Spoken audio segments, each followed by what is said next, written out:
Hi, everybody. I guess I have the honor today to welcome everybody for this virtual panel, Empowering Women to Lead in 2020.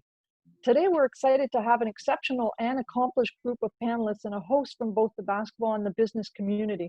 And we'd like to thank each of you for your engagement in this event, and certainly looking forward to hearing the wealth of knowledge and experience from the group that you'll be able to share with people from the city of Edmonton, the province of Alberta, and from people all across the country.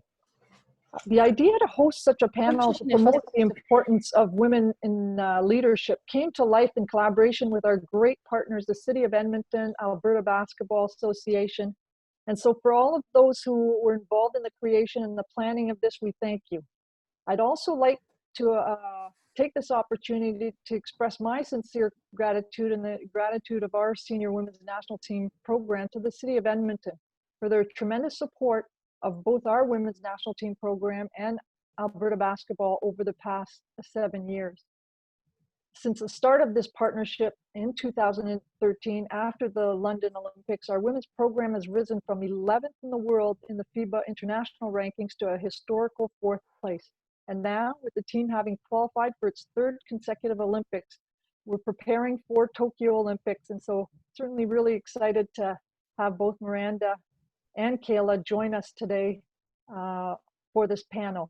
I'd like to also thank ABA for their support on the ground and their collaboration with our senior national team program, and certainly making it feel like a home away from home for our team and our athletes and staff.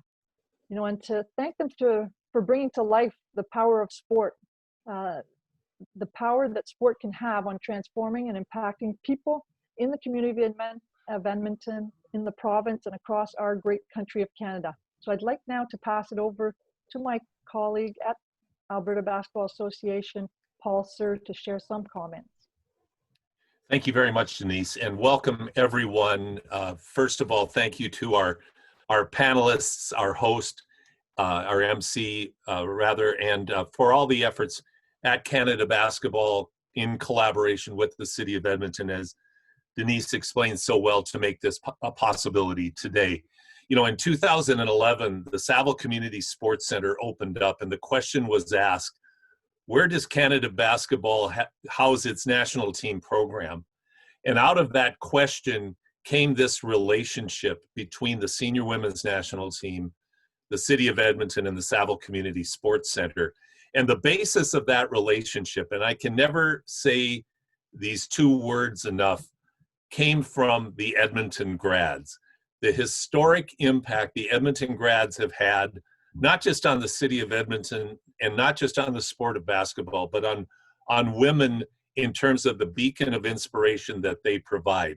Here is a team of women that competed from 1915 to 1940 and had a record of 502 wins and 20 losses at a time when women's sport was almost unheard of. They were remarkable. Dr. James Naismith, the Canadian who invented the game of basketball, called the Grads the greatest team in the world. So that was the source of this inspiration, and how that's carried itself through and borne itself out with the ranking that Denise shared with you, and to see our women's national team a genuine threat to compete for a medal in Tokyo in the next Olympics is gratifying.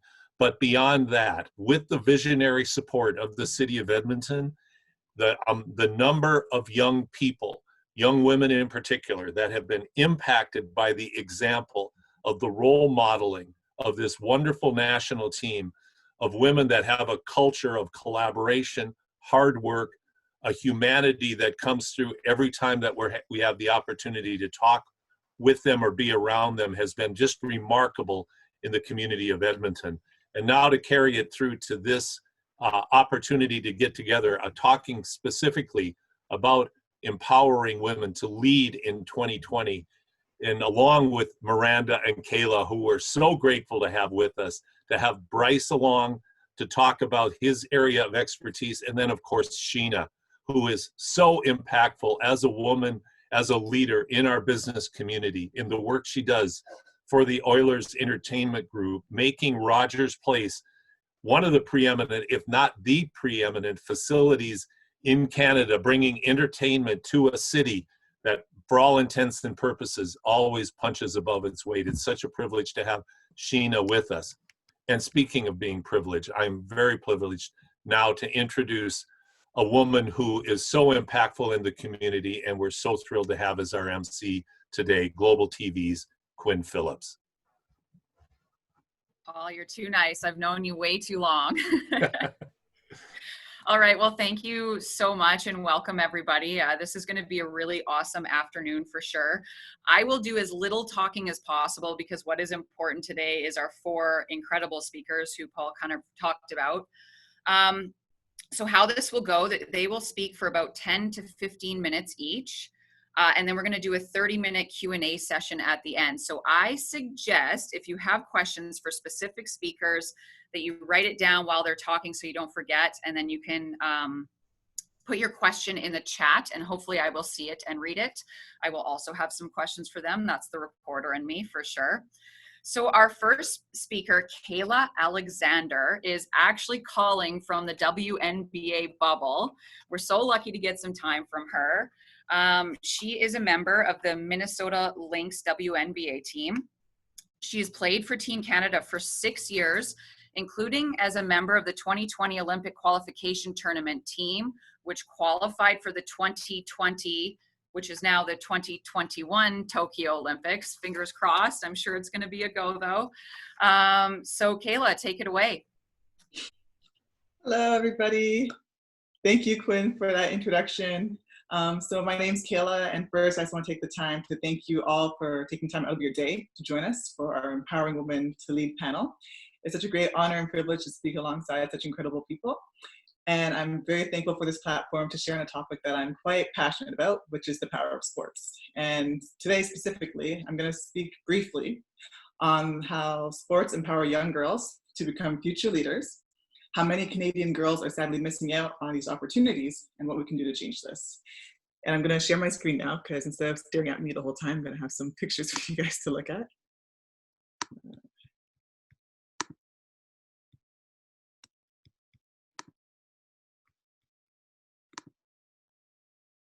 Perfect. Okay, so power of sports. The power of sports and empowering young female leaders. So I believe in the power of sports because I have seen the positive and lasting effects in my own personal life. Sports provided me with the opportunity to get a free education at Syracuse University, and that's where I gained my degree in education, a minor in French, and where I learned independence, the definition of hard work, dedication, self-confidence, and time management. Sports also provided me with the opportunity to play professionally across the globe in the WNBA for numerous teams overseas, and the privilege of playing with my national team. And through that process, I learned about sacrifice, management, advocacy, and the power of my voice, and how to overcome adversity and adverse situations. And it's because of the power of sports that I felt the need to write my children's book, The Magic of Basketball, and co-author another book called Women for the Win, which is more geared towards middle grade students. It's also, the power of sports is also why I choose to mentor young girls through an organization called MBYMP, because mentorship, having role models, and visibility, I believe, are truly important. And it's also why I enjoy public speaking at schools, camps, clinics, and working with kids. And it's why I jumped at the opportunity to speak on this panel with you all this afternoon. So, the power of sports. Sports empower girls with the skills, opportunities, and experiences they need to grow into empowered women and to take on leadership roles, and studies prove this. Research conducted by Mom's team found the following. 1, that young girls who play sports are better at organizing, prioritizing, and budgeting their time. Now, this is a skill that I learned as a young student athlete growing up. I'll never forget, I was playing with the Barrie Royals, and I decided not to do my homework assignment in time, and because I didn't finish it in time, my mom would not let me go to practice. So I learned very quickly and very early on that if I wanted to play basketball or play sports, I had to learn time management. And also it taught me about accountability as well too, because during that time, because I was able to go to practice, not only did I let myself down, but I let my teammates down as well. Girls who play sports are more socially well-adjusted and involved in their communities. Girls also learn the value of community by giving back early on, because for many of us, the community helped us in our sport pursuit. From schools and rec centers offering us the place to train, to the local business funding our uniforms and tournaments or travel expenses, to parents taking turns carpooling. Even now at the national team level, having the city of Edmonton open up spaces to us for us to train as a national team has been incredible. And we see the value in community and understand the importance of giving back. And I think it's also a big part of why I'm so passionate about this topic. Playing sports helps girls emotionally and psychologically. And this includes a higher self-esteem, better self-image, and more self-confidence. Girls who play sports feel more empowered to take on and fulfill any role that they desire. And I read this quote once that said, men apply for jobs when they meet 60% of the job requirements, whereas women, we wait until we meet 100% of the job requirements. I thought that was fascinating, and I want to change that because yes, in sports, you learn to prepare, whether you do scouts, you're training, eating healthy, but at the same time in sports, you learn that things happen. You have to learn to adjust and just go with it. And I feel like for many of us, we often just learn on the job. So I'm hoping that through sports, young girls will see and realize that, you know what, I don't have to wait until I meet 100% of the job requirements. I feel empowered. I feel like I have the skills and ability to go. I'm going to go out and try and get that job for myself. Sports also help girls to function as part of a team. Girls often work more collaboratively and problem solve better. If sports has taught me anything, it's taught me how to work with a variety of different people and personalities, and it's taught me effective communication skills and how to also advocate for myself and also for others. And then a study also found that girls are twice as likely as boys to model good sportsmanship. So when I think of a leader, I see someone who is a role model, a picture of someone you want to imitate. And leaders should be poised, fair, treat others with respect and dignity. And these are all intangibles that we learn through sport or through sportsmanship, respect for the game, your fellow opponents, and so forth. And from personal experience, I can say in my day, I've had a ref or two who have called fouls on me that I didn't always agree with. But instead of learning and reacting, you learn to stay composed and to talk it through, because at the end of the day, it's not just about me, it's about my teammates or even that young boy or girl in the crowd who's watching me. So you always want to be an example for those looking up to you. And finally, a quote that I really love is that sports provide the key to the executive washroom. So Donna Lopiano, CEO of the Women's Sports Foundation, said the following: sports is nothing more than organizing a group for high performance, and that's what businesses do. Now, I'm sorry, but to me, that's just like a mic drop. And then I want to talk briefly about this picture. So in this picture, this was taken about 2 or 3 years ago. There's myself, a young girl named Camilla, in the middle is Ayla, and then their classmate. So these young girls, along with a couple of their classmates, about 30 of them or so, would wake up and be at school for 7 a.m. to take part in the Steve Nash Junior NBA program. And it was for young boys and girls to learn and develop their skills in basketball. These girls are learning the intangibles at a really young age, from trying something new to perseverance. There were many times we put them through different drills and they didn't necessarily get on the first try, but they kept trying anyways and kept with it. They enjoyed the process and they were having fun. They were also really competitive. They're learning about teamwork, cooperation, building healthy self-esteem, confidence, and making friends. And also, I love the fact that these young girls, they were not intimidated by their male peers. And sports was empowering them to believe that if they wanted to try or do anything that they could. And so they did. And they actually started their own cupcake business, which is pictured there. These young girls decided that, you know what, we like cupcakes. We're going to do the research. We're going to find different recipes. We're going to start our own business page on Instagram, and we're going to start selling to our friends and family. And so I ended up getting some cupcakes from them. So I just feel like this is a prime example of the power of sports and how it empowers young girls, especially at a young age. And now you're probably thinking, well, Kayla, this is all great. Sports clearly help to develop and prepare our future leaders. So what's the problem? Well, this is the problem. Our young girls are missing out on a lot of these developmental opportunities because a new study that was taken early this year by the Canadian Women in Sports called the Rally Report came out earlier this year, and it said that in Canada, about 62% of young girls are not participating in sports. Furthermore, 1 in every 3 adolescent girls are dropping out of sports compared to their male counterparts who drop out at 1 in every 10. And I'm passionate about changing this stat because I truly believe that if more girls stayed involved in sports, not only would they be developing all these intangible skills, but they would feel more empowered to take on more leadership roles in all aspects of their life. And I believe that this truly creates a trickle effect. Young girls in sports equals more young girls feeling confident and empowered, and that leads to more women in powerful positions and leadership positions, which equals more visibility, and that eventually changes the narrative of how society views women, and more importantly, how young girls view themselves. And my hope is that one day, women in leadership positions will be the norm. It'll no longer be a shock, or we won't be celebrating every time a woman takes on a position for the first time, because this will be a new normal. And in return, future generations of young girls will see more women in leadership positions, and they won't have a second thought as to whether they too can take that position one day. And there's actually a lot of benefits and a link between girls who play sports and women in leadership positions. So according to research conducted by Ernst & Young, there's one trait that is shared by a disproportionately high number of female executives. Research found that 94% of women who hold C-suite level positions were former athletes. I think that's just incredible. And then nearly 9 out of 10 women executives in a survey conducted by Mutual Fund said that sports help them to be more disciplined. And then nearly 7 out of every 10 said that sports help them to develop the leadership skills that contributed to their professional success. So I think it's pretty obvious and clear to say that women in leadership roles are important as well. Having a great number of women in leadership roles encourages more girls to pursue all types of professions, as they will have more role models, and this opens up the door to more female mentors, which creates that cycle that I was talking about earlier. And then more women are also becoming more educated compared to their male peers. And an educated workforce is essential when it comes about bringing about innovation and challenging the current way of thinking and doing. And then I also thought this was really interesting as well. A 2016 survey conducted of over 20,000 publicly traded companies in 90 countries found that the presence of more female leaders in top positions increased profitability for those companies. So essentially, having increased female leadership on your team or board leads to increased financial results. And at the end, when women take on leadership roles, I think it's safe to say everybody wins. And then we have to figure out how to create positive change and how to keep our young girls in sports. And it starts, I believe, at home. And also in the Rally report, they found this to be true as well.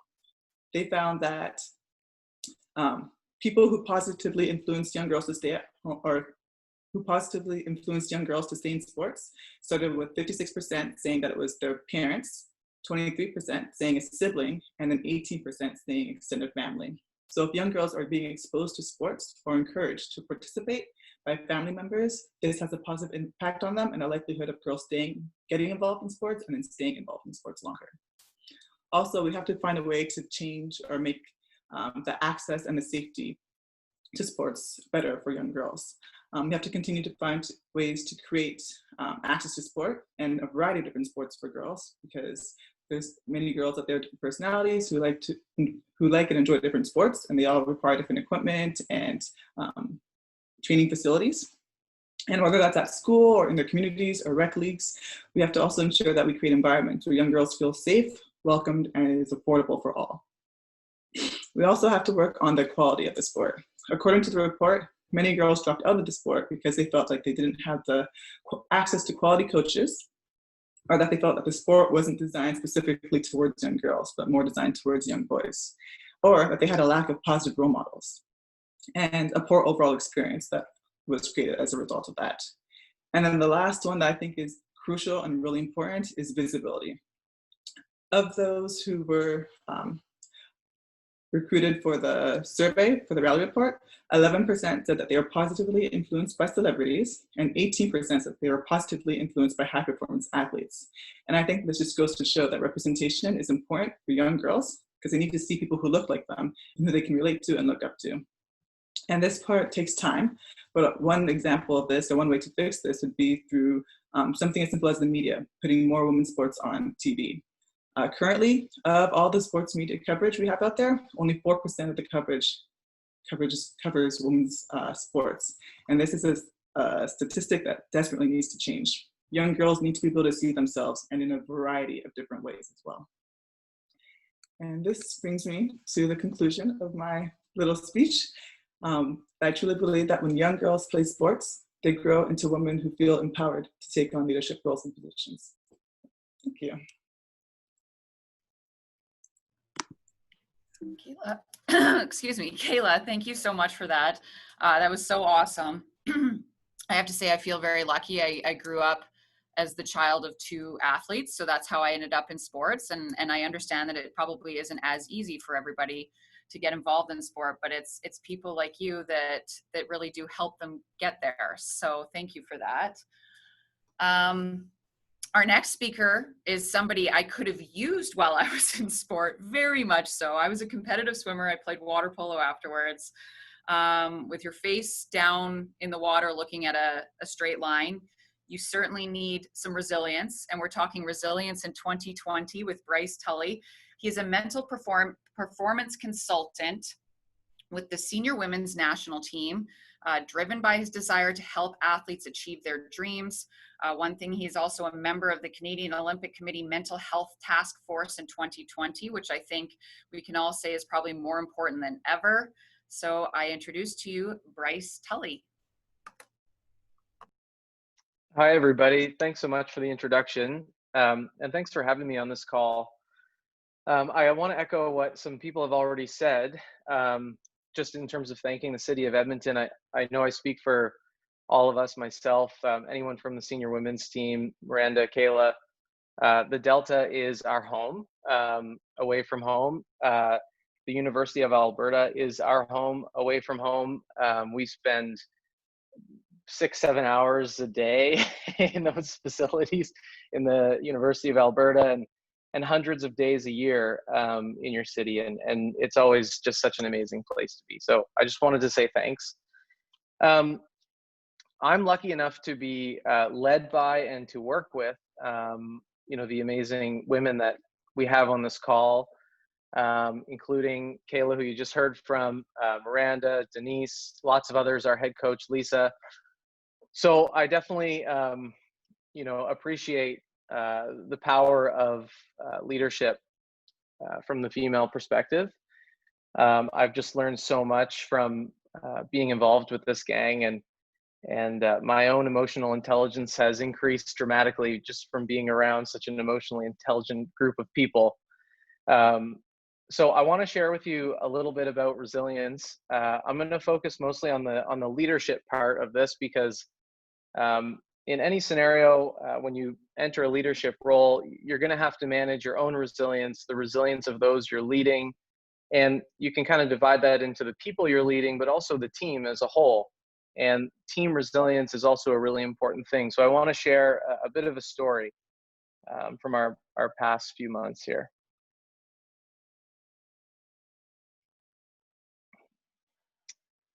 And I'm just going to, is my screen showing up there? Is everything okay? Okay, just let me know if it's not. I can't really see. Okay, I got a thumbs up, great. Yeah, so I just wanted to start with a photo. So as you see in the top left corner, this is February 10th, 2020. And we're boarding the plane after we have just qualified to go to the 2020, at the time, the 2020 Olympics. This is in Belgium, and you see some of our players there in the front row. You see Glenn Grunwald, the head honcho, at the very back. You see me on the right. This was an amazing moment. This was a huge celebration. You see the pilots and all the staff from Air Canada getting involved, because we've got this massive poster that we're bringing home proudly. And this took a lot of work. And I just want to share with you some of the work that went in, just to give you a sense of why resilience came into play. So if we work backwards from this moment, with Mount Fuji as our background, because the Olympics are in Tokyo, we plan to finish top 3 at that qualifier to make sure that we earned our opportunity. That was many, many days away from our families and in different places, training and preparing for that. If we work backwards from there, we had to finish top 2 at the November qualifier, which was in the lovely city of Edmonton. And that was more time training and more time on the road, and a lot of travel and sacrifice from both staff and athletes.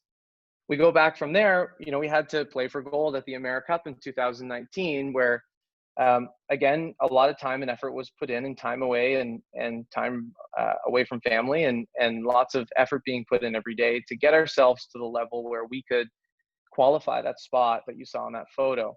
And this could go on for a very long time. We could trace this back to, for Miranda, this would go back even well beyond what you see in this photo. So there's hundreds and hundreds and hundreds of days away and sacrifice to get to this point. And that's why this photo feels so good, because you work so hard and you work together for so long to try and do something that's really, really meaningful to you. Now, what's interesting about this photo that you can't see, and I've just put a little arrow above the head of Danielle Dobney, who's a good friend of mine and one of our trainers on the women's team. And what you can't see is in Danielle's hand, she has a mask. And seconds earlier, Danielle had that mask on. And she took that mask off so that we could take this photo. Danielle was the only person in this group of people that wore a mask on this flight, because at the time, it was completely new. It was completely foreign for anyone to think that wearing a mask made any sense. In fact, a lot of people gave Danielle judgmental looks for even wearing one. She was one of very few people on this entire plane that wore one. That's just to put some perspective around what was going on in our reality and in our minds at this time. This was just a celebration moment. No one thought that the Olympics wouldn't go forward. But then this little thing took over the world. This little virus here, this super complex thing that we probably don't like to look at because we're so angry at it. And it started having its way with literally the entire planet. And it changed everything. And before we knew it, we had a situation on March 22nd that was incredibly unique. And just to put this in perspective, the title of this reads accurately, you know, Canada was the first out of the blocks to say, we're not going to go. So this is before the Olympics had actually been postponed. And Canada, the COC had said, we're out, this isn't safe, and they made this monumental decision. And I know I speak for both the athletes and any staff that are on this call that when we had the full Olympic team call with the COC, this was not a smooth transition. We had lots of athletes having the resilience challenged in this moment, probably more than ever. In their minds, the Olympics were going forward, and for some reason they weren't able to go, or they weren't going to go. And this was, you know, obviously for anyone who puts this much passion and work into something, this is a really difficult pill to swallow. Despite the fact that the COC, you know, obviously now we know made this amazing decision with tons of foresight, and everything, you know, seems totally fine and accurate with this decision now, but at the time it was a big challenge. However, 2 days later, the 2020 Olympics were postponed over the coronavirus concerns. So now we have a new resilience challenge on this athlete and staff population who have devoted their lives, as I showed you on that mountain image, to attending this event. This was such a moment of joy and celebration for us to see all of our work pay off the way it did. Now, as this happened, the COC developed what's called the Mental Health Task Force, which was created, as it says here, to provide some aid for Canadian athletes during the stoppage. And I want to share with you some of the things that came out of that task force, because I am a part of that task force. I've been on the weekly calls, the weekly 2-hour task force calls for over 4 months now. And we've gone through a lot of different things to make sure that we're trying to build resilience in our people and staff and athletes through this, as a way to get through it. And there is some specific strategies and things that you can do to accomplish this. So I want to share that with you. So for one, we immediately approach this as a disaster. And as soon as you approach it as a disaster, you have this model that goes back to many, many other disasters in human history that some great psychologists have put together to map out what actually happens psychologically and emotionally when a disaster occurs. So on the left, we see the mood, and on the bottom is time. Now, what you may have noticed is when the impact of this happened, you know, when you see those slides I've put up about the Olympics being postponed, some of that dramatic news that came out, there is a big impact, obviously, on mood. And that's what, you know, a large population of our athletes experience. But then there's this steep incline that maybe you didn't think of it like this before, but when you actually plot it, there's this coming together, there's this community, there's this big cohesion that happens where people go, okay, that's horrible, but we're going to figure this out, we're going to work together, and we're going to get it done. And you may have noticed on social media some of the signals of this happening, and it looks kind of like this. So we saw a lot of our athletes coming out with themselves in isolation, saying we're together, we have training themselves in their backyard pool. We have people making their own training environments at home. So this is that honeymoon phase at the very top, and there is a high sense of community and cohesion. But then as a mental health task force, we had to be ready for the next stage, which is disillusionment, which basically means something that you thought was going to be okay and everything was going to actually work out in the end, slowly but surely becomes more and more real. And some of the trauma that comes with that starts to set in. And so you go down the steep incline in your mood as this goes on for months and months, and it doesn't disappear the way you thought it may. And it becomes really hard to sustain that community for that period of time. Now, as you try and come to terms with this and work through some of the grief, there's these things called trigger events, and you might see them here in these arrows, where you think you're trending upwards, and then you might have a really bad day, or you might have a really bad week. And something normally triggers that when you're on this upward trend, and you might have seen some of those signals because they look like this. So we had people posting images and things around what could have been, or what should have been, or what was supposed to be, or what was meant to be. We would have been walking into the stadium today. It would have been a month, to the games starting now. And all these little triggers get sent out that kind of remind you that something really bad has happened. You've settled into your new normal, and you start to kind of make the climb, and you go, oh my gosh, that's right. This is real. Like, it's going to be another year for this to occur. So if we go back to this model, there's something else that came into play that, again, was very unexpected and had a really big impact. And it's basically happened, in my opinion, right around here. And what I'm referring to is the horrific murder of George Floyd on May the 25th. And so as a mental health task group, when we're thinking about how to keep people resilient, this is a really big challenge. You've got a group of people who are in the midst of a huge dip in their mood because they're starting to come to terms with something that they might start to think is worse than they originally thought. And now we've got, a case of social injustice that's beyond anything anyone has ever seen, captured on video and being, basically distributed in every single way it can be. And so many people, were impacted by this at basically the same time because of the power of social media. And so this created a whole new challenge. And as a team, we had to have a Zoom gathering to talk about this incident and how we could come together and almost restart that honeymoon phase about a new issue. So we had almost 2 disaster models mapped on top of each other at the same time, which is an incredibly unique situation. So I say all of this to set up this concept of, well, how do you stay resilient in 2020? It's like, this might be the hardest year that in any of our lives, right?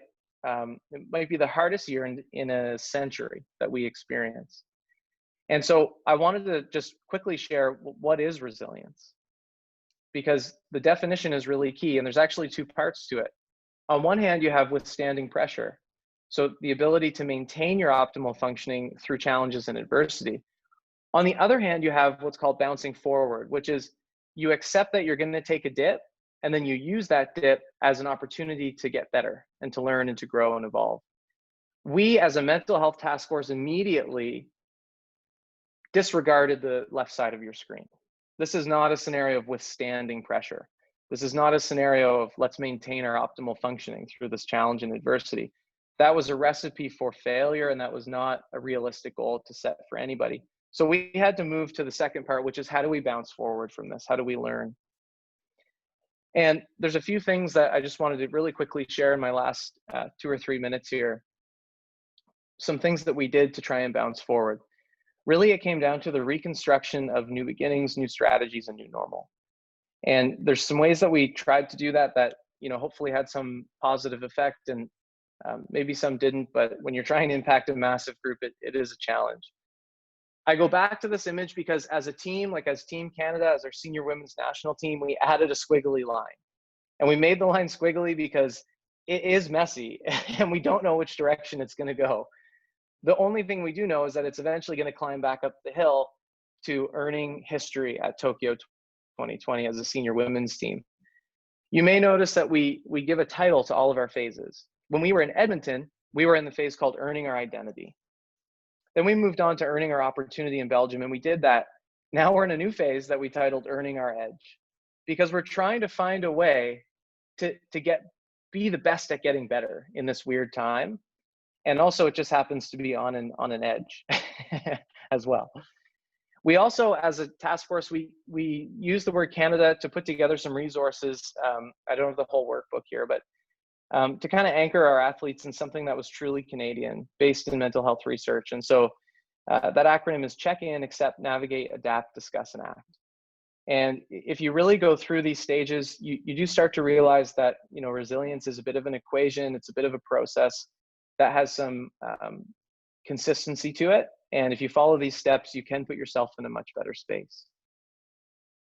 We also brought in the magical Chris Hadfield, because who is better at understanding what it's like to be alone, isolated, and surrounded by danger than Chris Hadfield? I don't think there's anybody who's better at that. So we brought in him, and just the last point I wanted to share was a few things I took from his talk. You know, he shared some great things about what he learned about going to space, and he said you have to strive to be the best at what you do, and that applies to all circumstances. And that fit perfectly with our resilience model of earning our edge. You know, can we be the best at getting better, which you see at the bottom of the screen? How am I going to get it right today? And one thing that, you know, we've had to work a lot on with the athletes is we're in a world where long-term goals are pretty safe normally, and now they're not, because the uncertainty is so strong. We don't even really know, you know, what's going to happen 2 weeks from now. So it has to come back to, how am I going to get it right today? What do I have in my circumstances today that I can work with, and how can I get it right using those? So those are some of the lessons that I wanted to share in resilience through COVID. I hope it was helpful in some ways, and I look forward to any questions at the end. Bryce, thank you so much. That was really, really interesting and very cool. And I think probably the common sentiment, hopefully I get some nods, is that whoever succeeds is going to be the people and the teams that handle this the best. And so it's good that we have a really good team of people doing that for our athletes. All right, so our next speaker is Sheena Wei. She's the VP of Live Entertainment at Oilers Entertainment Group. Her talk today is going to be about leadership in today's business climate. Sheena has a very, very cool resume. Her career kicked off as one of the first female agents with Canada's largest talent agency, Feldman and Associates. She then moved on to spend 12 years with Live Nation, lover of live music, so I can really appreciate that. Today, Sheena continues to bring extraordinary events to Edmonton Ice District, including a 9-show Garth Brooks run, Edmonton's first UFC bout, and a Cirque run through Christmas. Sheena, take it away. And thank you for the introduction. And Kayla, Miranda, Bryce, it's a real pleasure sharing a panel with you all today. So thanks for having me aboard. Today we're going to talk about leadership in today's business climate. 2020 has brought us some interesting challenges. It has required us to be resilient, to be flexible, and to be creative. Fortunately, these are just a few of the attributes women are naturally good at. The first thing I assess when facing a new challenge are my personal strengths in this situation and how these strengths might benefit moving forward. I know I'm tenacious, I'm adaptable, I'm creative. This tells me I can handle the heat, I can move fast, and I can solve a problem. Then I look at my weaknesses in the same scenario.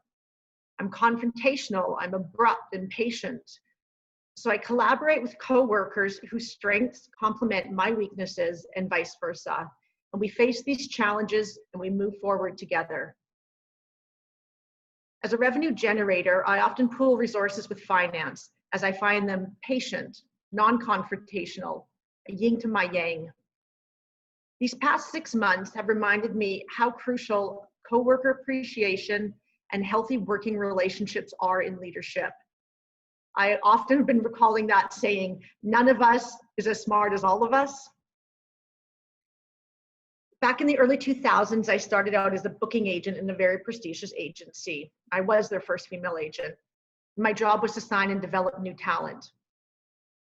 I went to high school talent shows. I went to after hours booze cans. I traveled to small towns outside of Vancouver. I went anywhere that I thought I might find new talent to sign. Signing a band requires trust and loyalty. So I worked to develop my relationship skills. Before long, I signed a few great bands. Discovered my next challenge was getting the senior agents who own the stages for Lilith Fair, Edgefest, another roadside attraction, or the big arena tours back in those days, Nickelback, Alanis Morissette. I needed these agents to give me and my bands the opening spots. I realized I needed to be adaptable with their strong personalities of these powerful agents. I needed to be flexible and create opportunity to achieve success in these situations. I realized then, no matter who you are, we all have to play in the same sandbox together. This means adapt the right attitude to be successful. I often needed to cool my heels. Emotion wasn't my friend in those scenarios. Truthfully, it was hard. I remember taking the elevator down from our headquarters into the parking lot many times, shed a few tears, but I always came back. I always got back in the game. In the early career days, I was told to be aggressive, be assertive, be tough. Thinking back, those must have been philosophies coming out of World War II, before most women had really entered the workforce. The music business had been wildly successful based on those strategies. But this is no longer the way. We need to look for the gaps, like relationship development, listening to our clients, working collaboratively with our support staff, implementing traits like honesty, compassion, generosity, courage. We need to reinvent the molds that we no longer fit into. We need to create energy rather than suck it out of a room. Today, the rapid change of pace is forcing industry to innovate and improve in a constant cycle that never turns off. Because of this, we need to be agile. We need to pivot with purpose. We need to find new opportunities. Yesterday morning, a client called me about a large international event they're hosting at Rogers Place next year. Many of their clients are from overseas. Because we don't know what travel restrictions look like, or if these guests will have the funds to attend, their event is in jeopardy. I understand. But rather than let the client tell me they're canceling, I need to help them devise a new way to do business and host their event in these changing times. I suggested we incorporate virtual entertainment to engage the overseas guest at home, as well as the guests who will be in the arena. We can grow the footprint of the event. We can incorporate more rooms and assign maybe CERT performers to one room, a sports Hall of Famer to speak in another room. Maybe we put a band in another space. Create events that can be enjoyed both in person and virtually. Then we can add in some action areas where hockey, basketball, football celebs can give in-person instructions on how to take a slap shot, how to make a dunk, how to kick a field goal, and again, virtually and in person. And when the guest here in the arena is enjoying a cocktail or a sushi roll, we're showing a chef teaching our virtual guests how to make that. This is the new way we need to think in today's business climate. As women, we need to create these new ways to lead in business. The reality of a post-COVID business has yet to sink in. Its consequences for our businesses will play out for many years. We need smart, values-driven, and focused leadership now. Remember the saying, crisis does not build character, it reveals it. Think about that and how you want your character revealed. Leadership today is about reinventing and adapting. Be flexible, be adaptive, and be willing to make difficult choices. At OEG, we're adapting to work in today's environment. Back in March 2000, my live entertainment department was heading into our bumper year. Touring with business was up 40%. COVID hit. the NHL season postponed. And we went from a huge calendar of events and a fully staffed building to closing the facility, shutting down our construction properties, and sending all of our staff home. But we dug down quickly to ensure concert and events were rescheduled rather than canceled. Although some shows didn't indeed cancel, we were able to maintain about 85% of our concert inventory. We also aggressively went after the Hub City bid, and we were fortunate enough to secure Long Hub, meaning the Stanley Cup will be handed out at Rogers Place this October. This alone brought about 50% of our team back to work full-time for 5 months. Through increased use of tools like Teams, our lines of communication are kept open. Staff have a safe place for business discussions and to recreate plans, which allow us to act swiftly. We can regularly speak with our employees, partners, ticket holders, and gauge the temperature of our daily and weekly business. We're focusing to do more with less. For example, we took pay cuts. We reduced utility consumption in the arena in our headquarters. Some departments have been condensed, giving high performers an opportunity to grow. We're all making tough decisions these days. It's hard, I know. It takes a toll, I understand. And it is essential to do this to move forward in business. During this time, please remember to manage yourself. We are human. Take time to make sure you're as prepared and focused as you can be. Stay balanced, exercise, eat properly, and make time for people who are the most important to you. Your family and friends need your attention and leadership as much as your team and clients do. We will get through this together. Thanks, you guys, and I look forward to any questions that you have afterwards. Sheena, thank you so much. I love that about during challenging times, look at your strengths and then look at your weaknesses. I'm just a tire fire of emotions during challenging times, so I'm going to try to use this next time. Thank you so much for that. Last but certainly not least, Miranda Ayim, a pro basketball player. She is, get this, guys, she has been with Team Canada for 15 years. Absolutely incredible. She was a member of the 2012 London Olympic Games team. She was a member of the 26 Rio Olympic team. She will be a member of the 2021 Tokyo Olympics team. And she is currently playing pro over in France, where it's still about 29, 30 degrees. Anyways, Miranda, thank you so much. And you are, I should introduce the topic, defining success in uncertainty. Take it away.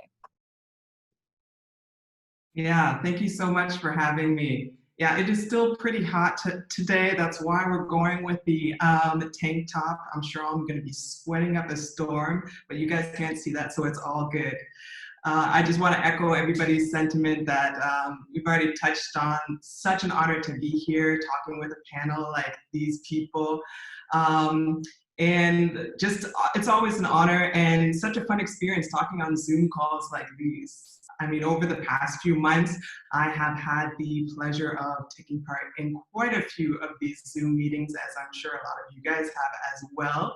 And for me, at least, a large majority of them have been with teams or university athletic departments or individual athletes.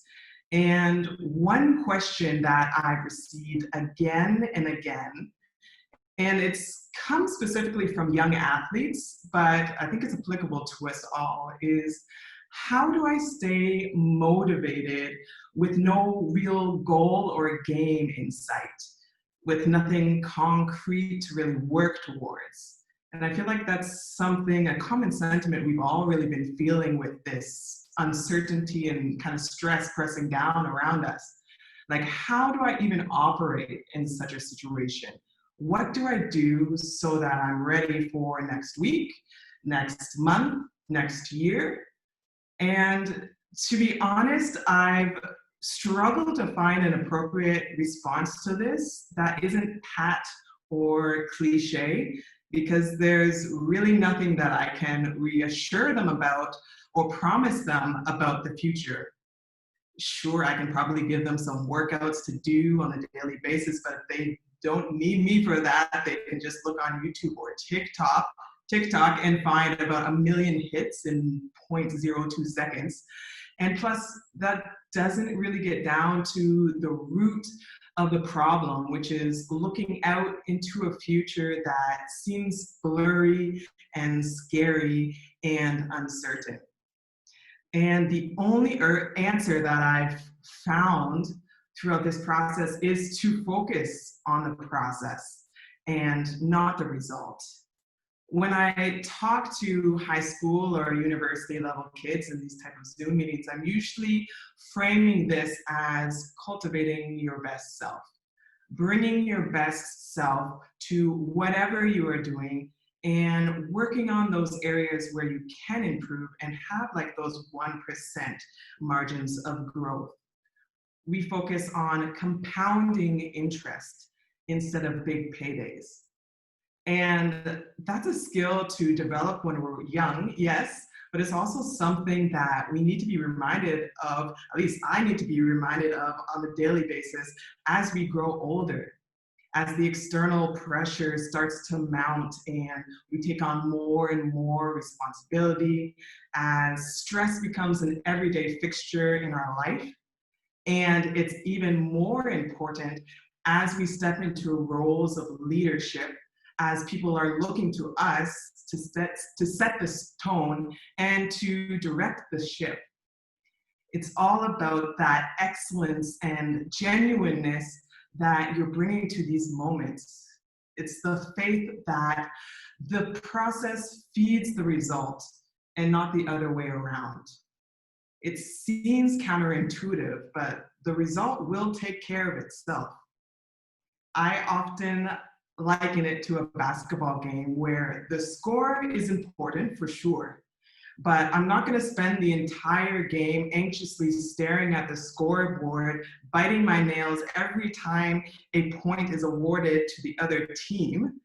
Instead, I'm going to be keeping my head down, focusing on what's in front of me, what I can do, making sure that each decision and action, both physically and mentally, when put together, gives me the greatest chance to get to where I need to go.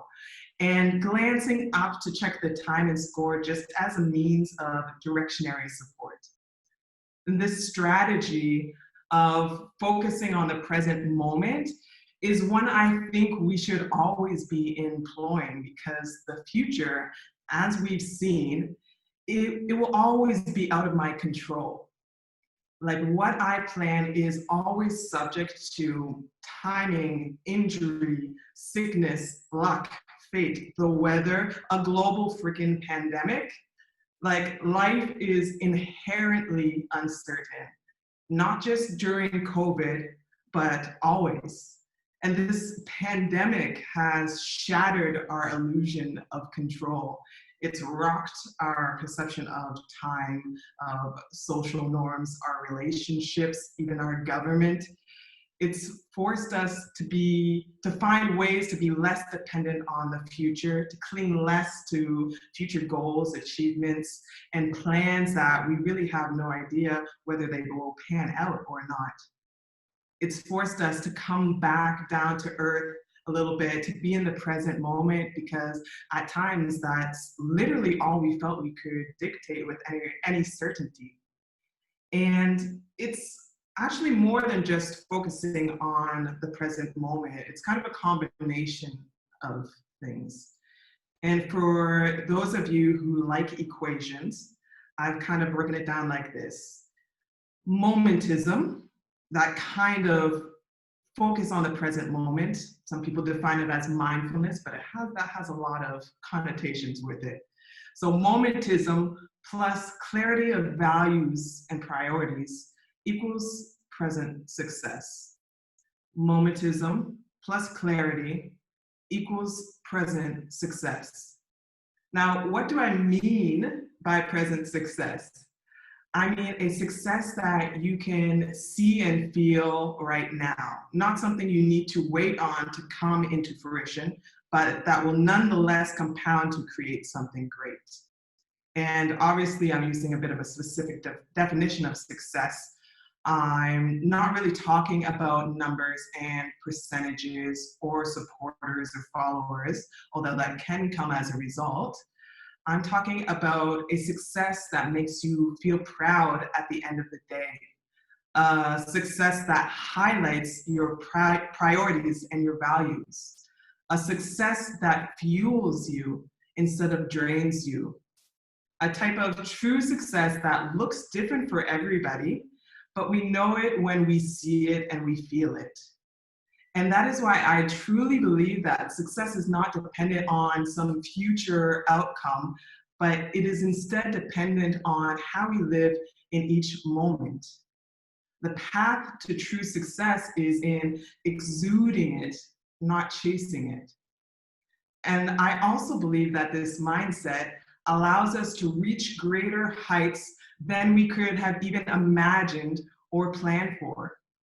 It allows us to create and lead teams and organizations and communities that are focused on aligning purpose and priorities, where daily wins create an environment of true success that leads to increasing momentum and compounding interest. So I'm going to ask y'all to do something quite unorthodox in the world of sport and business and, well, pretty much any arena that employs ambitious, driven people. Set aside your goals. Just for 1 minute, I'm not asking you to forget them, we're just laying them down for a minute. I mean, this pandemic has shown how easily our timelines can be shot through anyways. I just want to take a look at the values and the habits that are driving our day to day, the true and present success that we're bringing to moments, not milestones. We're going to take a look at the directing forces that allow us to continue on despite an uncertain future. I'll give y'all a personal example. Like has been alluded to, I've been with the national team for over a decade now. I've been to 2 Olympics, but I want to make it 3. And I want that 3rd time to be a charm, and I want to bring home a medal. That is a clear goal of mine. It is a clear direction of where I want to go with my life, and I will make decisions accordingly. That's the level of external success that I wish to have as my career comes to a close. But even despite all of that, I force myself to approach that goal with a light touch, because there are things, whether I like to admit it or not, that affect whether I will achieve my goal. What I mentioned before, those variables of life, like fate and injury and timing, that means that I can do everything within my power and still not reach my goal. The only thing that I can do is put myself in the best possible position to lead to that goal and to ensure that that envisioned success is in line with what's really important. And in order to keep that light touch on this journey to what will hopefully be a 3rd Olympics and a medal, and to help myself define my present success, I ask myself these types of questions like, what kind of mindset am I bringing to practice? Am I continuously working on my craft and making those 1% improvements? How do I behave in moments of great difficulty or stress or fatigue? How do I treat my teammates? Am I encouraging them, building them up, challenging them? Am I being the best type of leader I can be? And on top of all of that, what type of legacy am I leaving for myself, for my team, for future players coming into the program, for the young girls and boys who watch us play on an international stage or who come to community events? The answers to all of these questions dictate whether I will be truly successful, because I'm building a habit and an environment of true success. And as I mentioned before, I believe that this attitude of exuding success takes you much farther than what you can originally imagine for yourself. Like, I just wanted to be an Olympian. I just wanted to play for our national team one time. And if I had made decisions that were closed-minded and short-term, selfish, not in accordance with my values, I may have still been an Olympian, but I'm not sure that I would be an almost 3-time Olympian. I'm not sure that I would still be involved in a program of this caliber for over a decade. I'm not sure that I would have made the type of deep connections that I have. And I'm not sure that my spirit and my strength would have been sharpened in the way that it has been. And I see my colleagues holding themselves to the same standard, like our coaches, our staff, our leadership team, some of whom are here today, all feed into this culture of present success, building a program that will last, a program that is values driven, a program that is so much more than basketball. And because of that, we're already witnessing the compounding effects on the court. And it's crazy because even on a personal level, setting my dial to the importance of these daily moments and infusing them with meaning makes it sure that my worth isn't tied up in that final result or tied up in other people's opinions. And as a bonus, it makes me a better basketball player because I'm less caught up in grasping onto what I think is the best, most desirable outcome. I'm able to move more fluidly and relax through my day, both mentally and physically. I'm able to more easily step into a flow state. I'm able to be present and enjoy the process and dig deeper and grind harder. And I'm also able to have a wider perspective, not just on my own path, but what's going on with my teammates and my coaches and my staff. And that above all of this, I'm not waiting for some future success. I'm exuding it. Instead of being so caught up in getting to the finish line that when I get there, instead of being excited, all I'm feeling is relief or emptiness or a loss of identity that is so common when projects or goals or plans finally are realized and come to a close.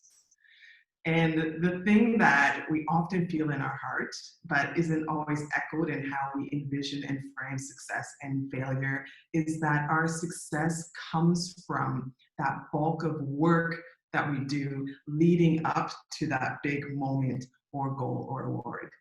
It's not about the moment that everybody sees and judges you on. It's not about whether you even achieve that final result or not. That's not the crux of the matter. It's not the climax, because the important part was way before that. And that's why failure, when we kind of miss that mark on that final result, has so much less of a sting when you have this mindset of momentism or mindfulness alongside that clarity of values, because you know that you're already successful. And it's a much deeper sense of success. So instead of tying the idea of success to that final result, which is so variable dependent, how do we define success into our everyday life? How are your actions impacting your most important bottom line, your purpose, your priorities, and your peace? This requires a whole other conversation, but I think some simple yet important questions to start with are, what are my priorities and values? And am I just paying lip service to them? What am I spending my time, energy, and attention on day to day? And does it reflect my priorities and values? That's where you find whether you're just paying lip service. It's kind of like an internal audit about building that culture of true success. It starts with ourselves. We can do it at a personal level, in our workplaces, in our teams, in our cities, and it just goes out from there. When your priorities and values are in line daily with your actions, regardless of the result, you will be successful. It may not lead to where you originally imagined, but when does life ever turn out as you imagined? And while the path ahead may be uncertain, as it always is, you can be secure in knowing that you are exuding success now instead of chasing it. Thank you, guys. Oh, Miranda, that was so awesome. Thank you. Such a good reminder for us all, because I know that, you know, whether it's sports or business or anything, I know personally right now as a sports reporter in Edmonton, it's pretty grim. We don't know what sports looks like. I don't know what my job looks like in the next little while. So these momentisms are going to be very important, and enjoying the process of getting there. Thank you for the reminder. Okay, so we're going to open it up to questions now. I believe we've been asked to have you guys put it in a chat, and then I can read it. So I'll give you a bit of time if anybody has questions to type it in there, and hopefully I get to it.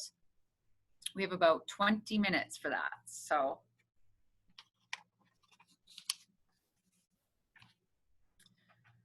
I guess in the meantime, I can ask some of the questions that I had, but I'm going to keep an eye on the chat for everybody.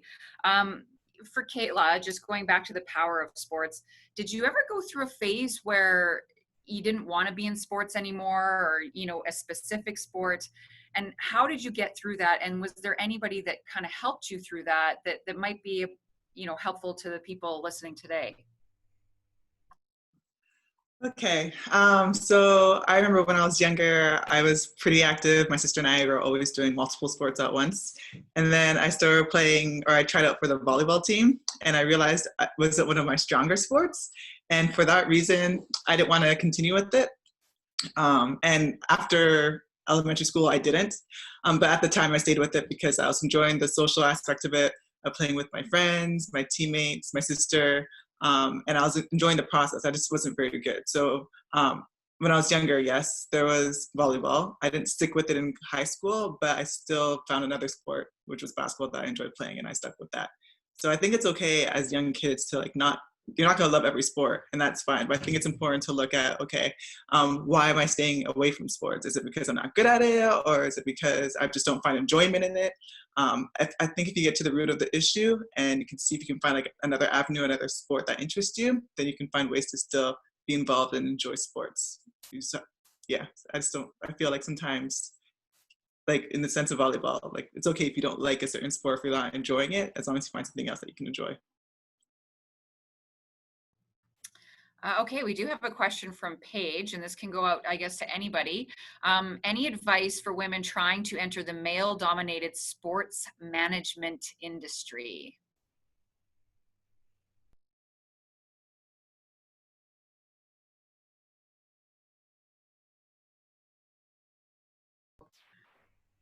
All right, tough one. I'll jump in with that one on the kind of the sports management agent kind of side of it.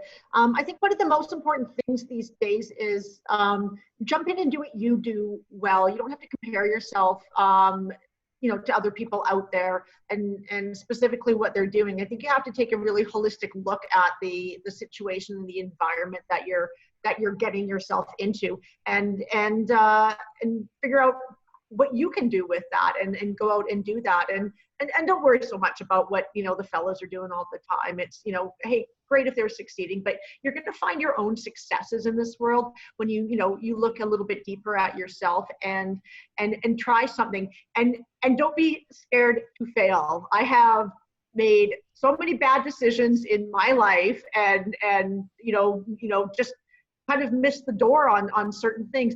And nothing really bad has ever happened from that. I believe there's good decisions and there's better decisions. And we don't really make bad decisions in life. Like we're educated. We figured a lot of this stuff out. So don't worry about, what, if you don't nail it every single time. Just give it a try. And what you learn from that, you will hang on to that for a long time, and it gives you a big confidence boost as well. This is a question I'm getting a lot, and it's for the organizers more than anything. Will these amazing presentations be archived and accessible after today so we can share them with our youth sports student athletes? Elaine?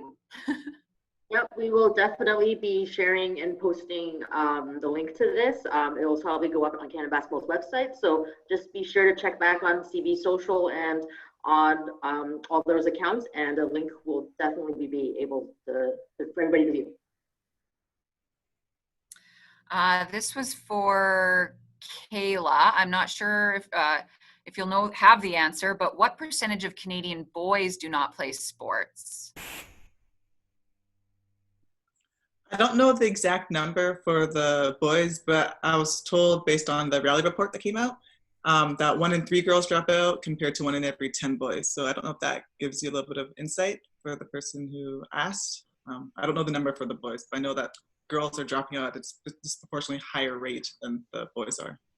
Right.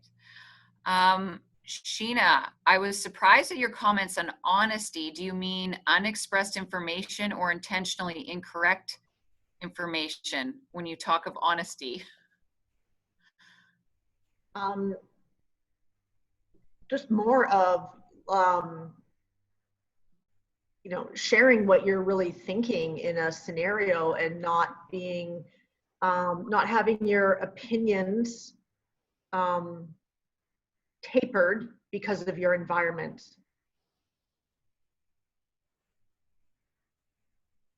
Thank you. That was a tough question. From Daniela, I played sports all my life, but rarely had good mentorship. What would you recommend to people who don't easily have mentors available or even know that they need it? How could we help them get the necessary guidance?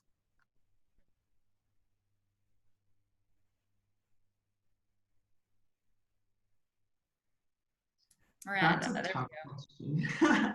That's a tough question. I'm not sure if I have a great answer to it, but I mean, I've been blessed with some great coaches and mentors, but an interesting approach might be to, I don't know what age you're talking about, but some of my greatest mentors have been my teammates.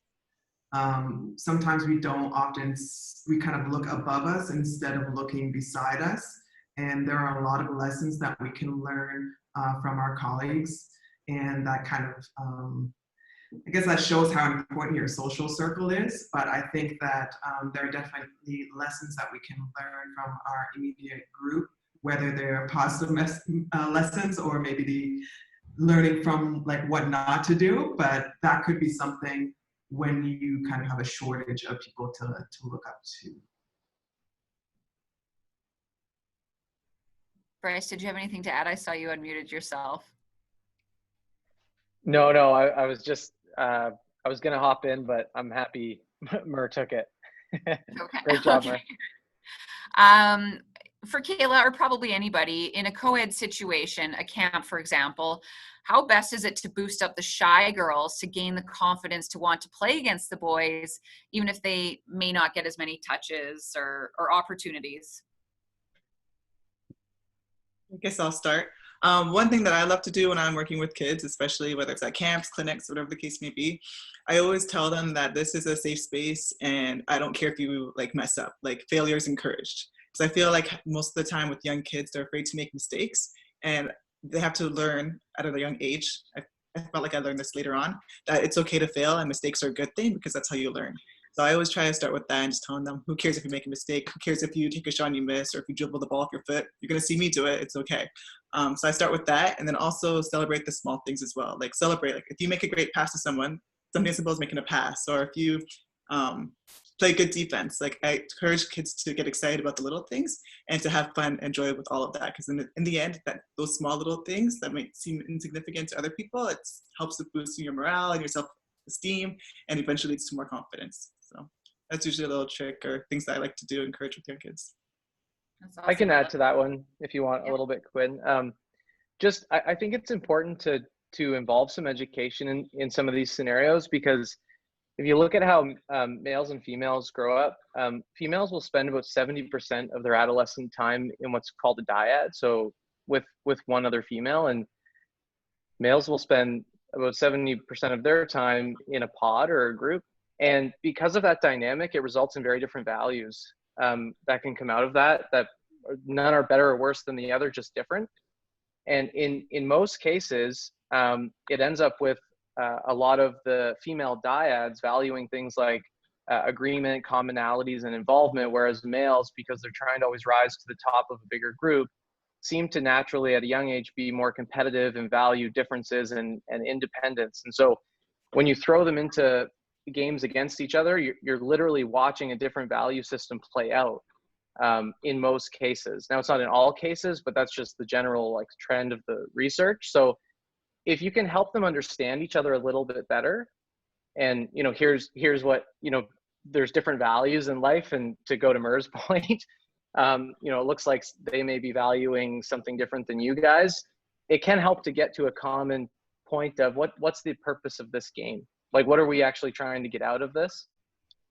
Without the players themselves understanding the background or the why as to why don't I get the ball, or why does it always go this way, or whatever, they're basically just flying blind. So I have had experiences where a quick little bit of education on the background of some of those dynamics can help both groups really understand why the other one is doing what they're doing.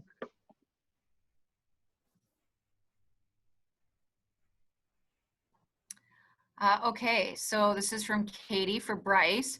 Really enjoyed your graph and was interested how it impacts high performance athletes, but wondering how much more of an impact you think this pandemic is having on grassroots and younger athletes who haven't necessarily built up the resilience and don't have access to resources that they have in high performance, and what can we do to help? Yeah, that's a really good question. I don't know with any sort of like really, really good evidence the impact on the grassroots. I mean, I can make assumptions about some of the emotional impacts that this would have on that group, on that population. And I think luckily for most of us, the skills of resilience are quite stable, and they just apply to a variety of different situations. And so I think to your final question there, like, what can we do to help? There's probably one thing I would say is the most important, which is help them understand that it's okay to not feel okay. Like if I got the most common question that I've got, Mer was saying common questions, is people just trying to interpret their own mood and having no success with it. Like, why do I feel this way? Like, they're trying to appraise what's going on, and they can't land on anything that makes any sense to them because it's so different. And I think the reason that you get to that place is because immediately, if it feels different, it must be bad, it must be wrong, it must be off. And it's okay to feel different, like encouraging them to lean in a little bit, lean in more into that kind of experience and what they can learn from that experience. I think that's a really, really big takeaway. What Miranda, I'll just say one more quick thing. I think every athlete should understand, and this might be a nice, to me, it summarizes a lot of what Mer was saying. There's always two environments at play. There's the internal environment and there's the external environment. The external environment is very unpredictable. It's changing all the time.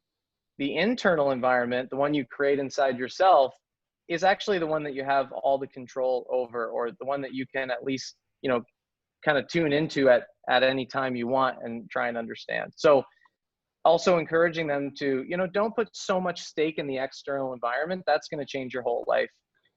Try and figure out what's going on in the internal environment that might be leading you to feel so uncomfortable.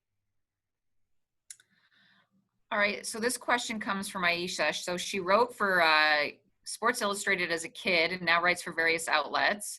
How can I use my platform for the greater good and empowerment? How can I overcome fear of backlash? So this is certainly a confidence thing to me, and obviously not being concerned with, you know, how people are going to perceive what you have to say or your opinion.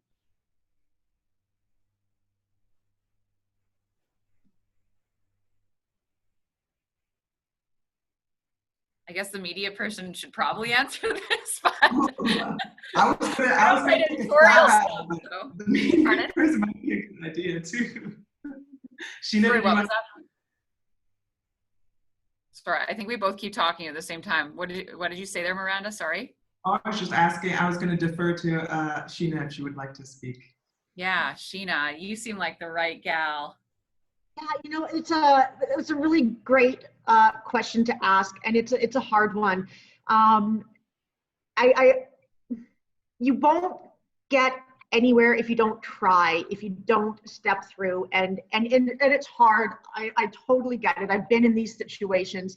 Sometimes when I'm on that, I don't know, uneven platform, I really, you know, try to look in, and I look at what I'm doing, and I really look at, am I doing the right thing? I give myself some good hard questions. I write a list sometimes. I do things that really build my confidence, and I make sure I know what I'm doing and I'm talking about the best that I can. And I don't know it all, and I'll make some mistakes, but I'll try to back myself up enough and just do some self-talk, and then I go for it. And sure, I, you know, had my hide ripped off by many bosses, but at least I can stand there and I can take it, and I can say, well, here's why I did it, and here's what I believed in. And sometimes I get corrected, but sometimes they get corrected as well. Like, oh, okay, well, oh, that's a great idea, you know. So I found the worst thing that's ever happened to me when kind of standing on that ledge and using that platform and getting ready to get some bad feedback is, you know, kind of having to maybe you make yourself a little sick, you know, run to the washroom, and I've thrown up before from that. But that's the worst. Honestly, that's the worst thing that's ever happened. I've learned more from standing on that ledge and putting it out there and being vulnerable. And I've made some good acquaintances from that as well. Because sometimes if you see somebody else that's vulnerable like that, you might, you know, saddle up beside them and say, hey, great try. I see where you were going with that one. You didn't, you know, it wasn't out of the ballpark, but you made it to first base. Way to go. I like that. And you actually can start relationships that way with people as well. So try to get, you know, some support from it. Just try it. Just try. Yeah, and I can kind of build on that. Just, you know, being in media, you're never going to make everybody happy. I can promise you that. And everybody perceives everything differently. So what you write, whether it's completely bland and, you know, balanced, people are going to see it how they want to see it, and you cannot control that. So it's important to remember that. And if you really strongly believe in something, that's beautiful and that's great, and people should know. Okay, we'll do one last question here, and it's from Todd. As a middle-aged male who coaches female youth, what insights can you provide to help me better relate and foster success? I love this question.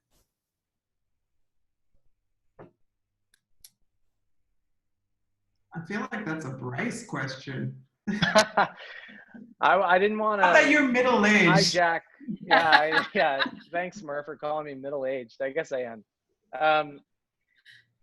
Yeah, so it's a really good question.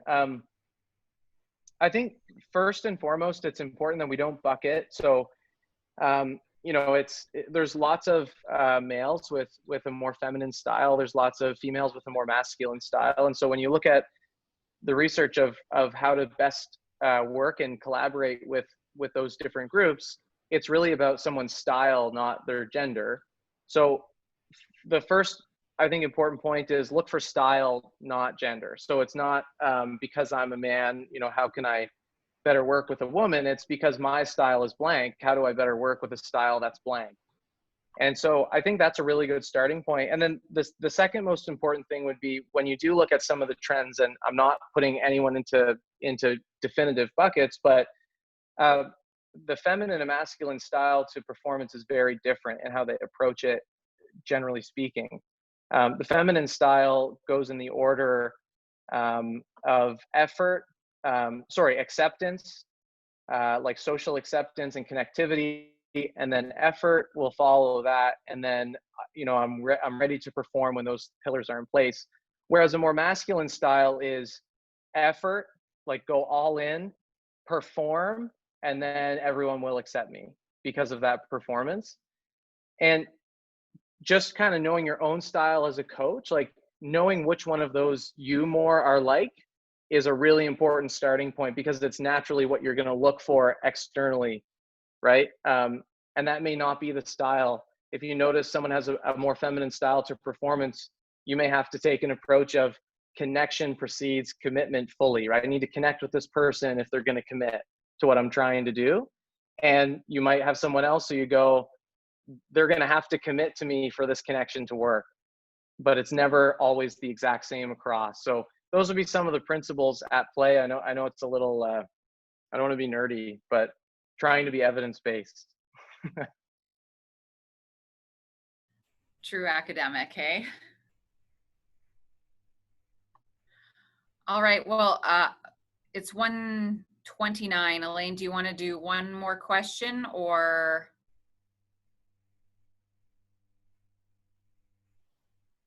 If you want to do one last one to wrap up, that'd be awesome. And then we can wrap up pretty quickly after that. Thanks, Quinn.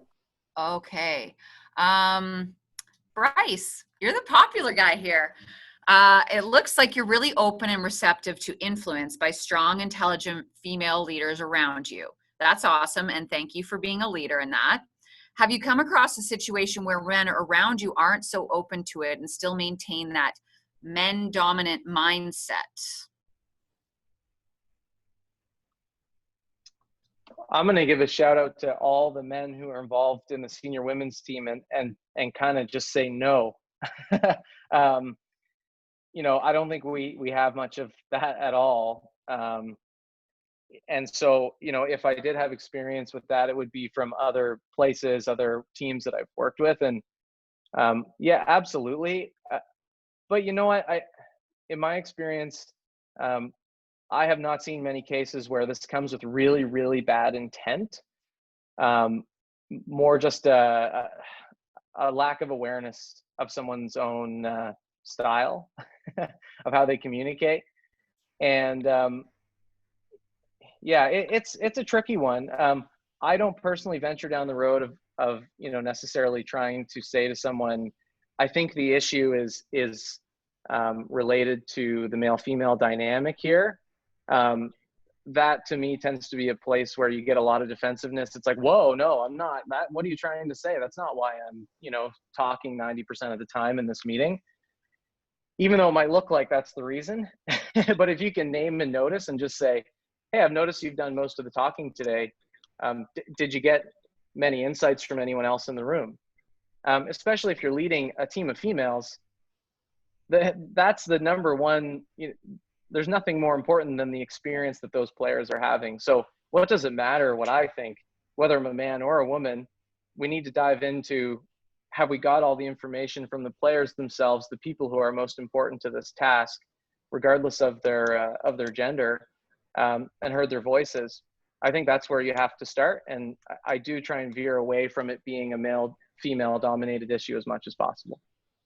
And just quickly follow up for the panel, have you had any success in helping those mindsets shift to being more receptive to female leaders in sports, and how?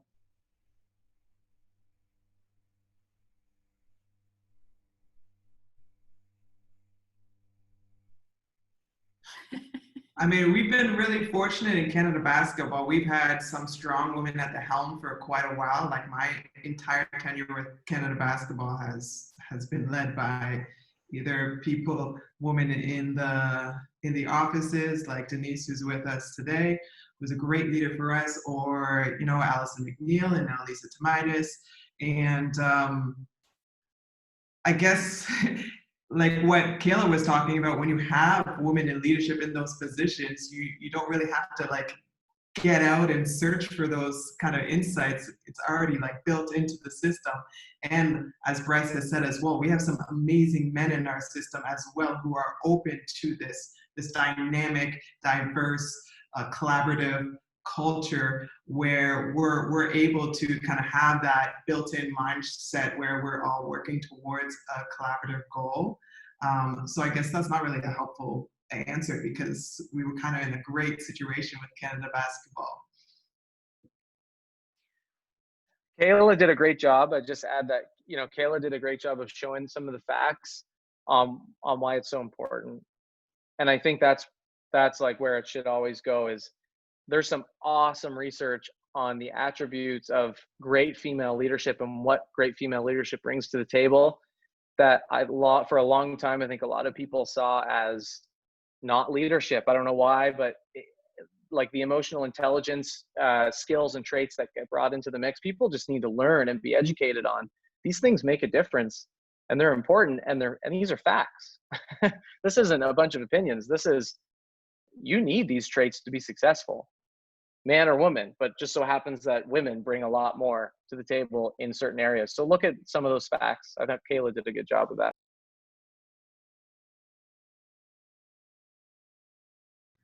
All right. Well, thank you so much, everybody. I hope everybody out there enjoyed it. It's too bad it couldn't be in person, but soon we will be back together. I'm sure of it.